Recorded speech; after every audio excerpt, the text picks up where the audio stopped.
Традиционално и годинава содржа фестивалот на пролета во коледжот Јахја Кемал во Камењане. На манифестацијата присуствуваа децата од градинките од Полошкиот регион, кои со своите родители имаа можност да се запознаат со условите во оваа образовна институција. Düzenlemiş olduğu ikinci bahar festivalini. Јахја Кемал коледжот во Камењане, Junior организира втор пат поред фестивалот на пролета. Им се заблагодаруваме на сите градинки од Тетово и гостива за нивното присуство заедно со децата во коледжот. Во денешниот настан учествуваат учениците од сите градинки, така и учениците од Јахја Кемал во присуство на клонови кои ги забавуваат децата, така што ќе има и нивна презентација.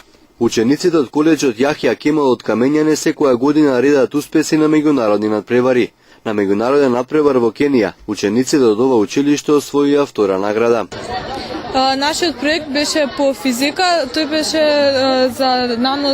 за сензори за газ од наноматеријал направени. Ние учествувавме на овој меѓународен надпревар каде што имаше деца од целиот свет, од 26 држави. Значи заедно работевме на проектот. Нашиот проект беше проект на еднината, составен од наноматеријали, поточно наночестички кои се алотропи на карбон и сензорот е направен од тие честички кои детектираат токсични гасови во атмосферата со помош на менјавањето на спроводливоста на електричната струја која поминува низ нив. И со тоа детектираат дали во атмосферата има токсичен гас или не. Децата на денешната манифестација има можност да уживаат во неколкуто уметнички точки изведени од кловнове, акробати и жонглери, а своји изведби има и учениците од коледжот Јахја Кемал.